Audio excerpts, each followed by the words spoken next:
What's up, Trash Talkers? Here at Veteran Trash Talk, we actually vet our sponsors. We don't just take their money and run like a Butter Bar lieutenant lost on the land nav course. Are you finally ready to plant your flag and claim your territory? Maybe it's time to use that VA loan to buy a home. Or hell, maybe you're looking to refinance and put some extra cash in your pocket for more questionable life decisions. Either way, the Veterans Mortgage Source, powered by Canopy Mortgage, has your six. Look, buying a home or refinancing can feel like getting overrun on a bad op. Chaotic, confusing, and full of obstacles that make no damn sense. That's where Corey and his team come in. They're like the QRF of home loans, ready to pull you out of the chaos and guide you to the best program for you. And trust me, they'll answer all your questions. Yeah, even the dumb ones. Whether you're a salty vet or fresh out of barracks still trying to figure out where your TA-50 went. Great service, solid rates, and a team that actually understands the military life. That's why all of us here at Veteran Trash Talk trust them to do right by every veteran in their family. Ready to lock it in? Give Corey a call or shoot him a text at 808-699-7874. That's 808-699-7874. Don't wait. Unless you like overpaying and getting treated like an FNG. The Veterans Mortgage Source is powered by Canopy Mortgage, LLC. All loans are subject to credit and property approval.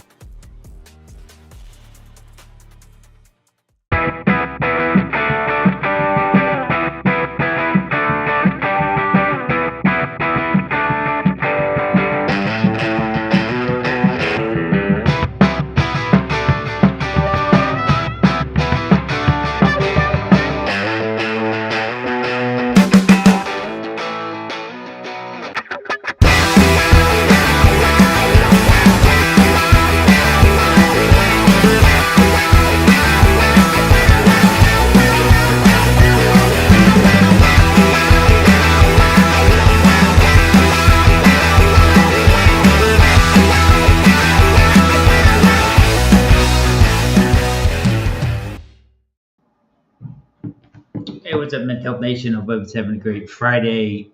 Just checking. I don't know why my posts aren't posting, but I'll get to that here in a second.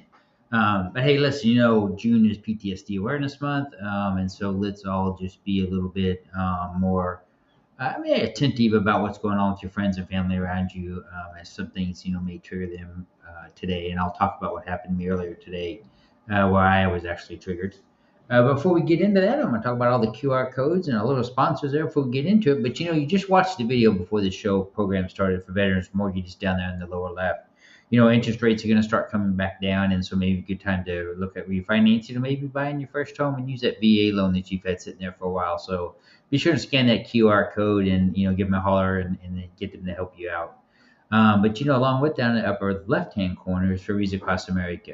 What a great organization. I'm so proud to be part of them as part of the radio station. Before I talk about that, though, Wreaths Across America, it's a wonderful thing they do with the holiday seasons to ensure that those wreaths are placed to memorialize the veterans.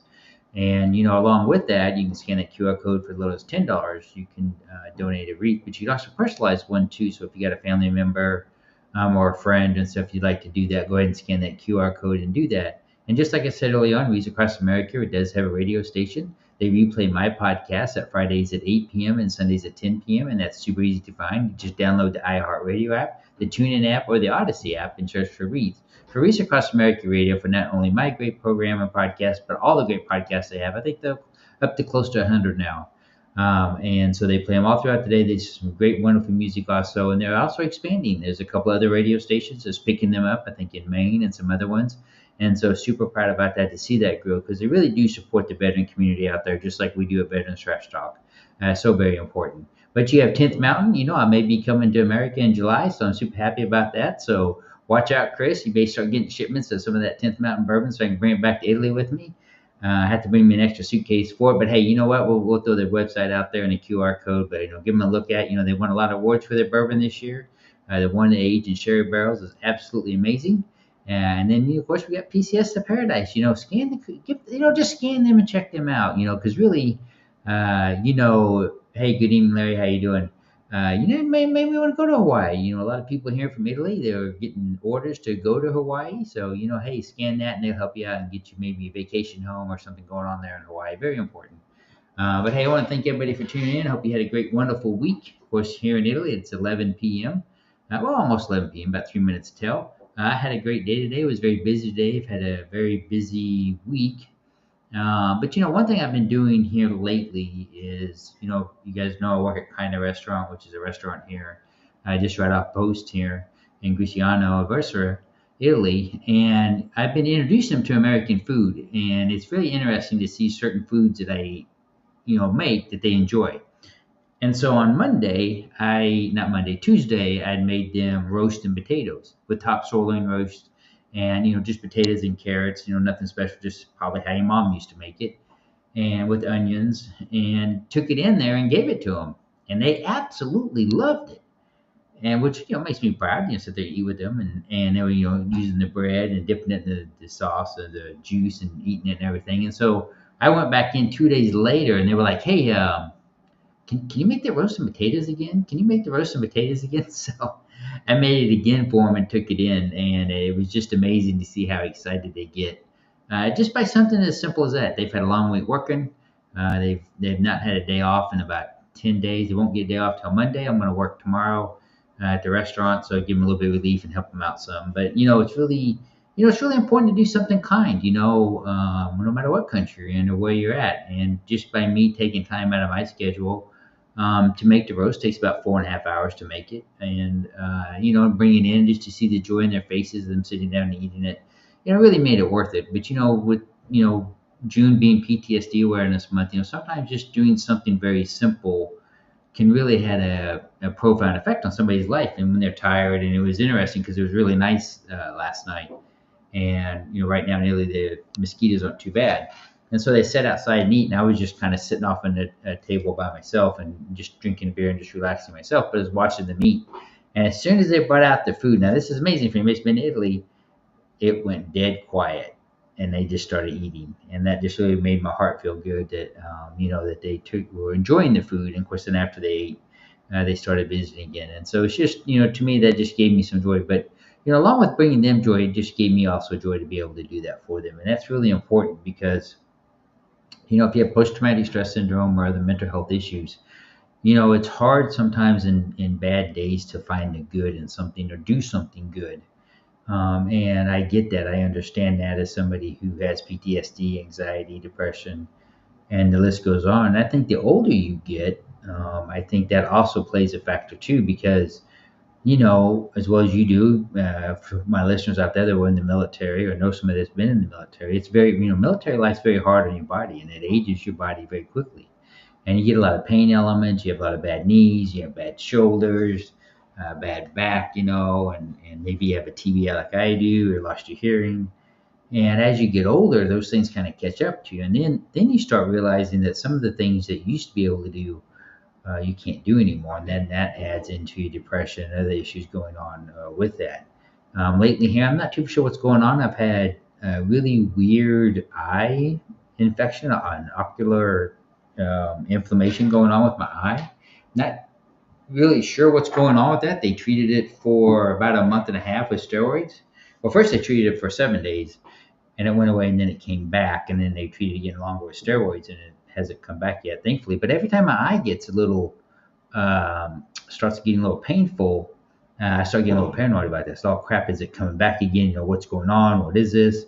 Of course, I went to the doctor, and they, did full labs on me, and they can't find anything. Well, what makes me nervous about this is, and I haven't really talked about it on the show a lot, is when I came home from Iraq, I was home for about maybe 4 months. And, I was out running one day, came back, and I had a red spot develop on my foot in between my two toes next to my big toe. And then it slowly started moving up my leg. I was like, oh, I freaked out about this. So then I went to the emergency room, and they wasn't too sure what it is. They treated me for it. It really didn't go away. So then I went and saw the infectious disease doctor there at Portsmouth, and they wasn't too sure what it was. So they put me on a fast steroid cycle. And so then it went away, and really weird. But then after I finished the steroids, about 3 days after I finished steroids, it came back. But this time when it came back, it was on both my feet. And now it was these big red nodules on the bottom of my feet. And so here I go running from a guy that can run 10, 12 miles to literally I'm crawling on my hands and knees because I can't physically stand up. And I was alone at Fort Monroe by myself, just freshly out of Iraq. And I didn't want my family around me because I didn't know what was wrong with me. I couldn't tell them what was wrong with me. And I was afraid somebody might catch something. There's a lot of strange stuff that comes out of that desert. And so I would literally put my feet in ice water to get them cold enough that I could stand up long enough to get me something to drink. And so you can imagine, for me, that was a very depressing time for me. And it took them about 9 months to treat me. And eventually I went to rheumatological. They had more tests done on me. And come to find out, there's a strain of the parvovirus that apparently humans can catch, and it can run around inside your body. And hey, bonus there, Cliff. Brian, how you doing? And so they think that's what was causing it. There wasn't true or definitive, but they're pretty sure that's what was causing my issue. Now, fast forward 2 years ago, on my right eye, out of the blue, I get this horrible infection in my eye. It just like came up overnight. And so I went to the eye doctor. They treated me. I had to dilate my eye for like a month and a half. So I tell people, hey, I didn't have a stroke. This is just from eye being dilated for a month and a half. But that eye doctor thought it could have been related to the parvovirus because it can just show up in your body when you're stressed out or anything going on. And then I hadn't had any instances for a while. And then all of a sudden in April, this eye thing popped back up again in my left eye. And so it makes me very nervous and very depressed about, what's popping up in my body, what's going on. Is this virus that I got in Iraq, coming back on me? And so I went to the doctor, and of course he referred me to internal medicine, the eye doctor, after the medicine, and they did a bunch of tests on me, and everything was normal. And the doctor's like, well, we may find out about it, may not find out about it. It may be related to the parvovirus. We just don't know. And so when you deal with stuff like that, and anybody out there who deals with these injuries or these weird things that always just keep happening, right? For some strange reason, you always seem to be getting hurt, or you go to the gym a lot, you work out, or maybe at work, you strain your hand or strain your arm or something. It just seems like things just keep piling up. And how do you stop that when it's not necessarily mental all the time, but it's also physical and mental? And that's a hard thing to do, and I've struggled with that.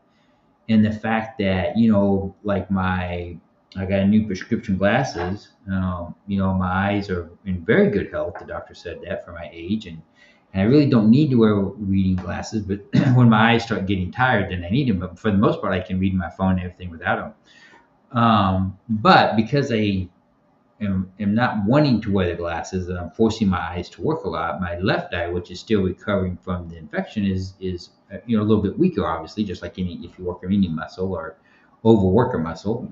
And so every time that eye gets sore, I start freaking out. Like, is it coming back? Is this happening again? What's going on?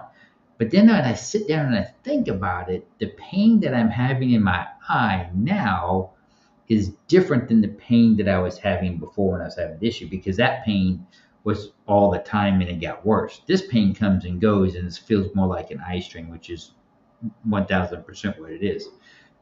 More than likely, because I don't have the redness, I don't have other things that would come on very quickly. I don't have that, but my mind keeps going there, and I'm having a hard time keeping my mind from going there. Is it going to pop back up again? What's going on? And then to top that off, I had a tooth that was fixed many times in the Army. They didn't fix it right. Now that tooth's having issues, so I may have to go get a root canal, which I'm not too thrilled about. And so all these things are just here, and after things are going so good, just physically keep popping up. But I'm a physically healthy guy. I don't take medications or anything. You guys all know that I work out endlessly. For 55, I'm pretty ripped. And, so all these little things keep coming up. And now, the other day, I wind up straining my wrist. No jokes there, Brian. And so it just keeps going on. So how am I dealing with all these little things, and, depression, and not being triggered, and trying to manage my anxiety and depression that goes along with all these little issues that keep popping up? And I think for a lot of listeners out there, when you have these issues and problems, how do you deal with that? I mean, how do you go through your day and not have that constantly bothering you? Because, things used to bother me a lot. And so one thing that I've really tried to do is, with my eye, we'll start there since I've talked about that in the parvovirus, is really look at and think about the pain that I was having before, the pain that I'm having now, and then realizing that it's different. I don't have the redness, I don't have the other things going on. And so I try to tell my brain that it's not the same, it's going to be okay. You need to either wear your glasses or don't wear your glasses. Quit flip flopping because you just draining your eyes, and your eyes are a muscle. And so I tried to do that rational wise. Of course, I hurt my wrist, and that was my fault because, I do, two different types of curls to keep my strength strong. And I just did too much. I did 50-pound dumbbells, which is not too unusual for me when I do my curls. When I got my hand laying on my head, I do curls like this. But I just did too many reps, and I just strained it. And then instead of not doing it again the next day, the following day, I did it again, and so I just strained it. So that was totally my fault. And so I just have to realize not to, push myself, because I try to push myself hard sometimes. And one thing I started doing, and I'm really kind of surprised the effect it had on me, is that usually at night when I finish the show, of course, sometimes it can be emotional for me and upsetting. And I would sit down, watch TV, and maybe have a drink or two. But I started going outside and walking at night. Here in Italy, it cools down at night. It's very nice. It's very peaceful, very quiet. And, I just go outside, and sometimes I'll walk a 5K, sometimes I'll walk a 3K. But I'm finding that to be very relaxing, just to have that quiet time for myself. And that's so very important for your mental health, is to find that moment or that section of time, especially if you had a stressful week. It's Friday. I'm sure a lot of you, the temperature's getting hot outside, temperatures are getting short. Had a stressful week at work. Maybe you started a new job. Maybe, things are breaking at the house, air conditioner broke or something, and so, find something that you can do to kind of help, de-stress yourself, get that anxiety down some. And for me, I just walking at night, I'm just kind of shocked by that, because I never really did that. I exercise during the day or in the morning, and never really exercised that late at night, because in my mind it would keep me awake. And I found out that actually, I've been sleeping better, and so that was pretty amazing. And then you guys know that another thing that I talked about, I went to the doctor, they ran all these tests on me. Well, when I was waiting for the lab results to come back, I was very stressed out by that. And I shouldn't have been, because you guys all know I'm a pretty healthy guy. I'm a naturalist. I make all my medications. And I started this journey, quite a few years ago. Well, before I came here to Italy in 2023, they ran a bunch of tests on me. Cholesterol, LDLs, HDLs, all that stuff, blah, blah, blah, right? And so now my life's pretty much stayed the same as it is in the States. I still work out. My sleeping habits are the same. So nothing's really changed. The only thing that's changed since coming to Italy is the food. And one thing that I was very surprised about and shocked is that every single one of my lab values improved from 2023. And the only thing that's changed is the food that I eat. Now, it's not that I ate bad food in the States, because I didn't, because I always either grew my own food, or I didn't buy processed food. I went to an organic store, but there's still chemicals in the food that, even though you try not to do it, it's hard not to get those chemicals in the food. And so the only thing I can come to is that the fact that, it's from being here in Italy, but I also think it has to do with the fact my stress level's down. Now, my triglycerides were up a little bit, but that's solely because of what I ate before the test. If you eat red meat, a day or two before the test, you can throw it off. And also, if you drink alcohol, you should wait at least, 48 hours to 72 hours before you have the test done. And if you're really a hardcore alcoholic, then you probably should, wait a week or so before you go and have those tests done, because it'll just give them a better reading. So I was very happy about that, and it kind of made me feel a little bit better. And then today, I was having a conversation, and we just got into talking about, I don't know if you guys, pay attention. I'm not going to make this political, but it was a political conversation, sort of. But they were talking about the Supreme Court decision, where they said, pretty much that the whole DEI thing, they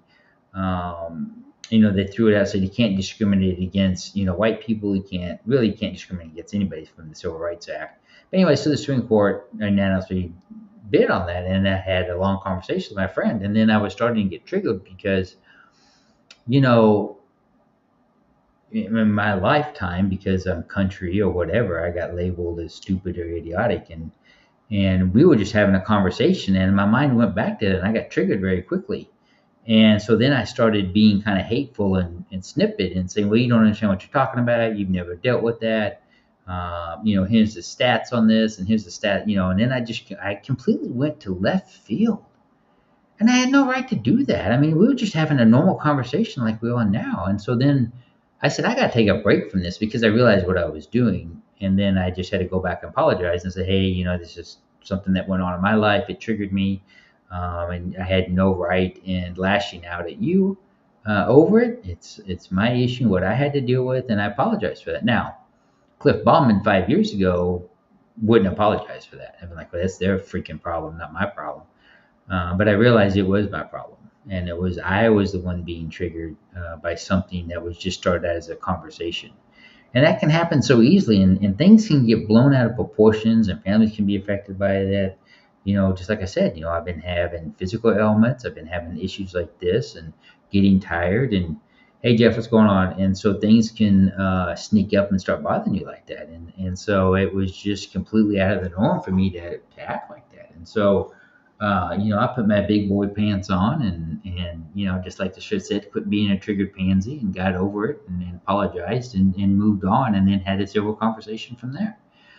There you go, right there. You order that T-shirt, be a great Father's Day gift. Father's Day's coming up.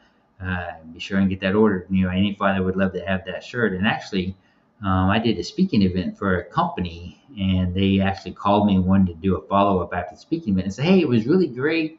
The employees loved it, and we were closing out the speaking event. And it says, then you brought up this "quit being a triggered pansy" shirt, and somebody didn't like it, and they apparently told the company something about it. And I said, well, I'm sorry. I said, if laughing and joking about a T-shirt triggered them, then you probably might want to have a conversation with them and see what's going on, because it's clearly a joke. It's clearly saying you shouldn't be triggered by those things, and if you are, then maybe something's going on. And of course, the lady having a meeting with me says, well, I haven't really talked to the person. I'm like, well, then why are you talking to me? Maybe you need to talk to somebody in your company and find out what's going on. If they're complaining about a T-shirt that clearly we were joking about. And if you wear that T-shirt in public, you'll understand what I'm talking about. But it's very important to recognize inside yourself when you do get triggered or when you are saying things. It's PTSD month. And, we talk about triggers a lot, and sometimes people will trigger you and they don't mean to, but they may not even have triggered you. Maybe you got triggered by something in a conversation, just like I did, that went on. And sometimes it's hard to recognize that when that happens. And to me, it's until I stepped back and kind of looked at it, I had to realize that, I was wrong. Not wrong with what I was saying, because what I was saying was factual. I was wrong in how I was saying it and the way that I was saying it, because I became very angry and very upset. And so, I just had to be the bigger person, really, and just say, hey, I'm sorry. It's been a stressful day. Things aren't really going well for me right now. It's been tough. Book sales are in the tank. I haven't really sold any books, and other things are going on. But that's no reason to take it out on somebody and just on a normal conversation. But how many times do we do that in a day and don't realize it? Or how many times you get short with your wife or your girlfriend or your boyfriend or whomever you're with or your kids, and it doesn't really have anything to do with what's going on with them. It has to do with what's going on with you.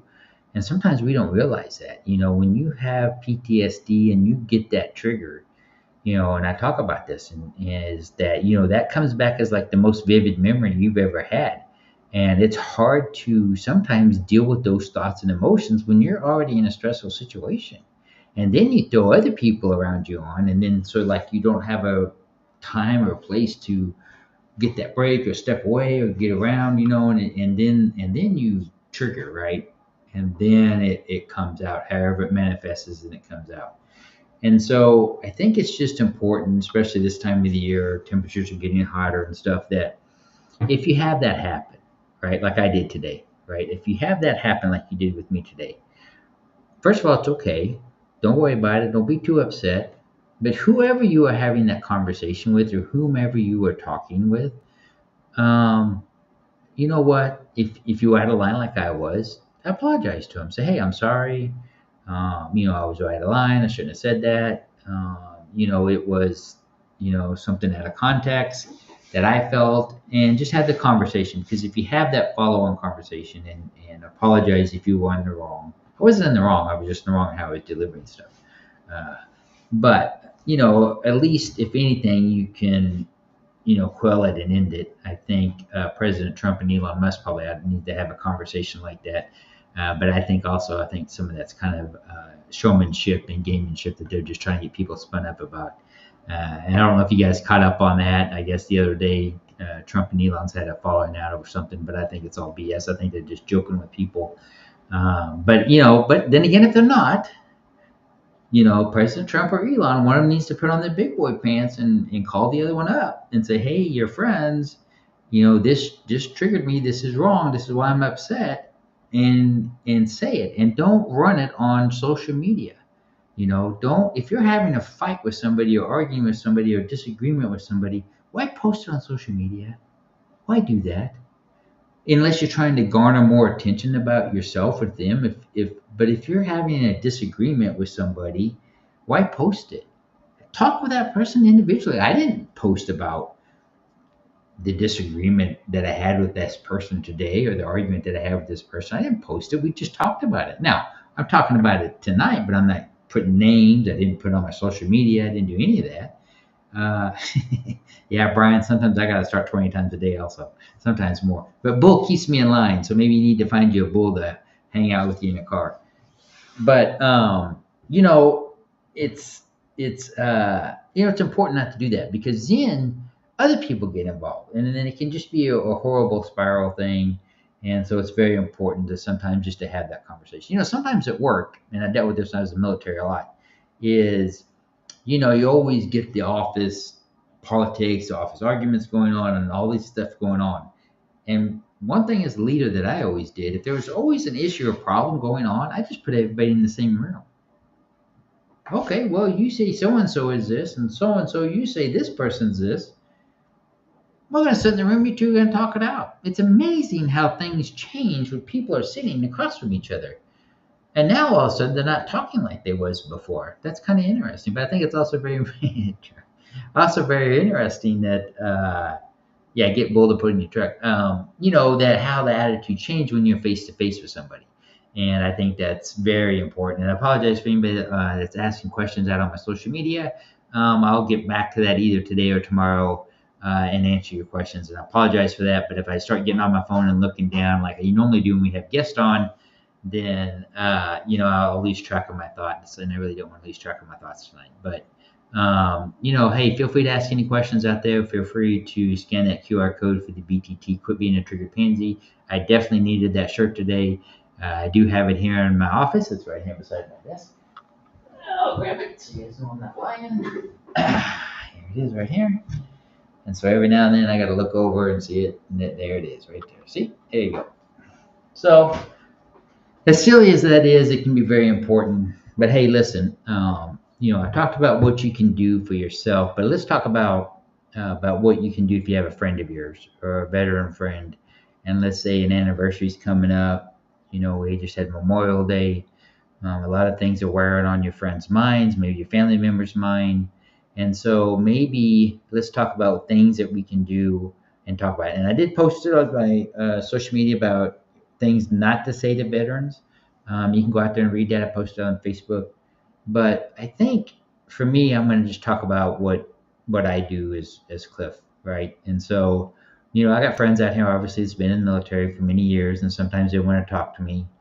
Sometimes I think I'm a counselor. Of course, I tell them I'm not a counselor. I'm just a guy that's been kind of screwed up in the head for a while and talked a lot of crap.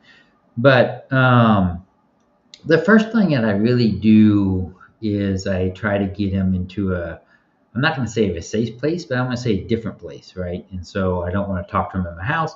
I don't want to talk to him around other people. And so I just kind of, maybe let's go for a walk. Let's go to kind and drink a beer, or to a bar, drink a beer, have a drink or something. This person, so that kind of situation. And so I try to get him into that to where we can kind of have that one-on-one conversation. And then I just become a really good listener. I don't look at my phone. I don't look at my iWatch. Sometimes I will take my iWatch off and put it in my pocket. I will take my phone and I'll, instead of having it upright where I can see things, I flip it upside down so they have my undivided attention.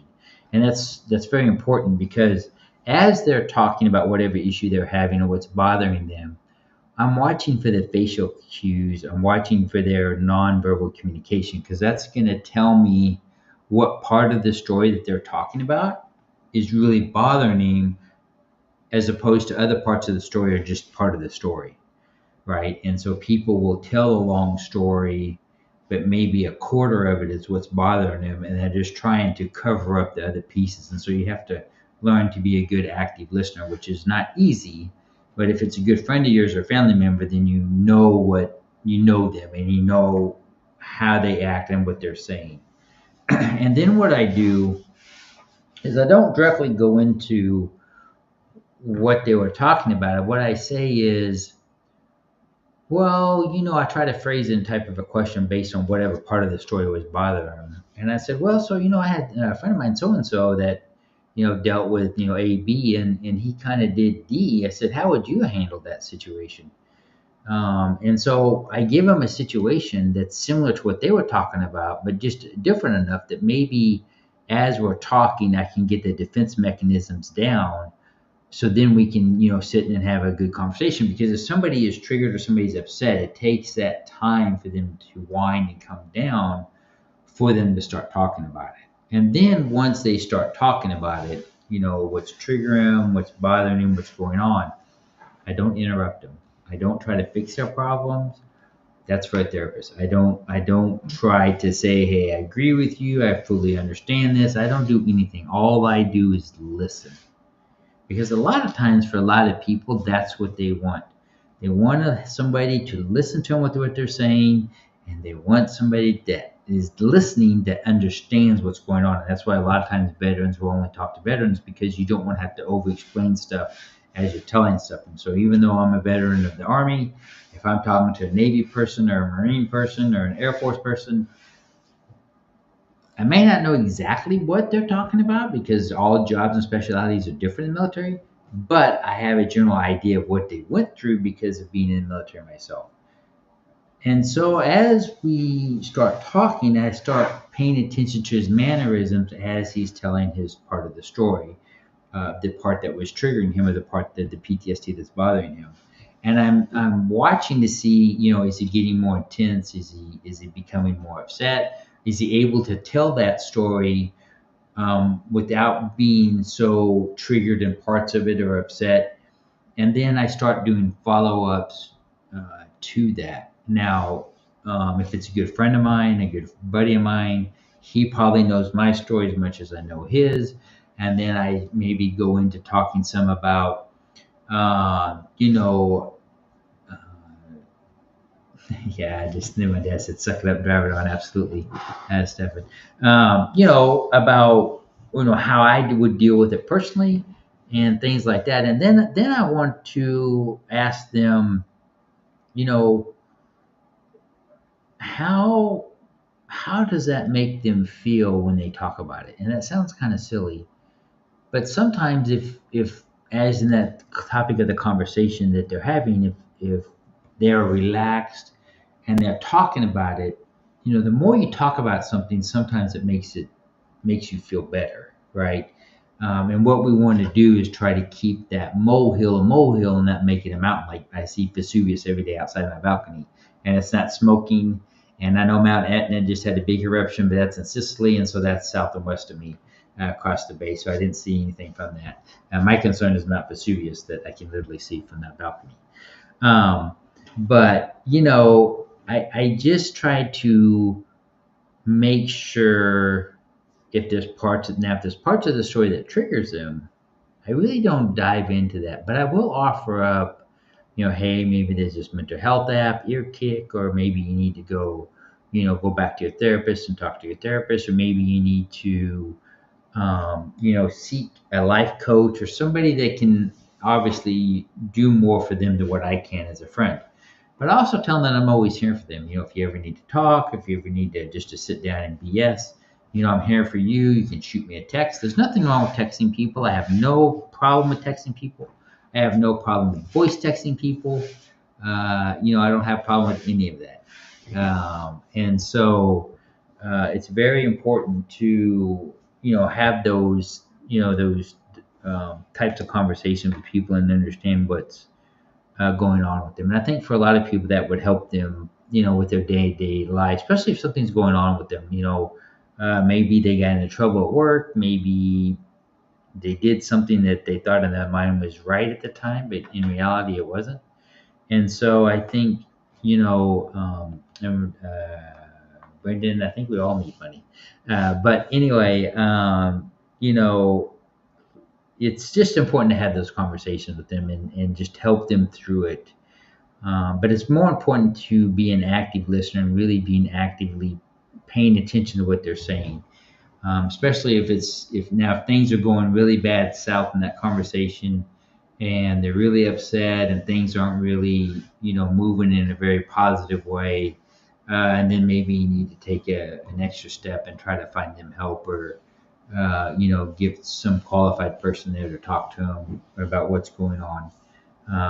Because sometimes that may occur, and you don't want to leave them. You don't want to leave them and have them go back home, because that wouldn't be good either.